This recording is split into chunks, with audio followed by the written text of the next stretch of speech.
ग्रामपंचायत बदल करून नगरपंचायत करण्यात आली। 2.5 ते 3 वर्ष झाले तीर्थापुरीचं गावाचं शहरीकरण करण्यात आलं। पण जे शहरीकरणामध्ये जे परिवर्तन पाहिजे, ग्रामपंचायत व नगरपंचायतमध्ये जे बदलाव पाहिजे ते बदलाव कुठेही दिसून येत नाही। जे तीर्थापुरी शहरीकरण व्हायला पाहिजे, जे पुढे विकास व्हायला पाहिजे, मित्रांनो ते झालेला नाहीये। आज तुम्ही बघताय त्या अशा तळे साचल्यासारख्या परिस्थितीमध्ये खड्ड्यामध्ये आम्ही उभा राहून हे भाषण करतोय, या गोष्टी करतोय, आंदोलन करतोय। तीर्थापुरीमध्ये अनेक छोट्या छोट्या समस्या आहेत, पण सत्ताधारी पार्ट्या, अध्यक्ष असतील, नगराध्यक्ष असतील, नगरसेवक असतील, यांचं कुठेही या गोष्टीचं लक्ष नाहीये।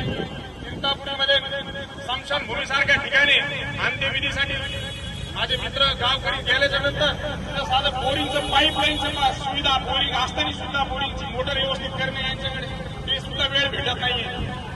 हारामाळा परिसर असेल, मित्रांनो तुम्ही येऊन बघा, अक्षरशः चालण्यासाठी रस्ते नाहीये। चिखलातून गुडघे इतक्या रस्त्यामधून आम्हाला चालत जावं लागतं। घरकुलाचे विषय असतील, रम्य आवास योजनेचे विषय असतील, लोकांनी एक हातात घेऊन आपले घर जमीनदोस्त केले, बेसमेंट करून आज इतक्या भयंकर पावसाच्या परिस्थितीमध्ये सुद्धा त्यांना यांनी चेक दिल्याचे जे निधी मिळण्याचे काम करायला पाहिजे, ते काम सुद्धा वेळोवेळी नगरपंचायत परिसरांनी केलेलं नाहीये। मित्रांनो त्याच्यासाठी हे वेळोवेळी आम्ही आंदोलन करतोय।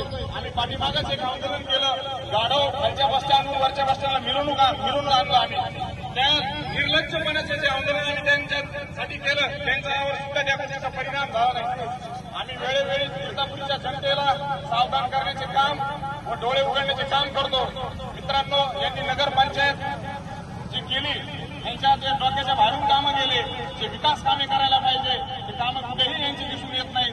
जे समस्या छोट्या मोठ्या असल्या सर्वसामान्यांच्या त्यांच्याकडे लक्ष द्यायला पाहिजे, तेही दिलं जात नाही। आणि माझी नगरपंचायत कर्मचाऱ्यांना एक विनंती आहे, सामान्य माणूस तीर्थापुरी नगरपंचायतमध्ये ज्यावेळेस येतो त्यांना काही समस्या असतात, ग्रामपंचायत व नगरपंचायतमध्ये फार बदल झालेले आहेत। मित्रांनो तिथं काही सर्वसामान्य जनतेला त्या गोष्टी समजत नाहीये। तिथं विचारल्याच्या नंतर कर्मचाऱ्यांनी तुम्ही सत्ताधाऱ्याचे कर्मचारी नसून तुम्ही या तीर्थापुरीच्या जनतेचे कर्मचारी आहात हे लक्षात असू द्या, आणि त्यांना समजेल त्या भाषेमध्ये तुम्ही त्यांना प्रेमाने उत्तर द्यावा, ना असे दडपशाहीचे उडीद उत्तर देऊ नये, माझी त्यांनाही विनंती आहे।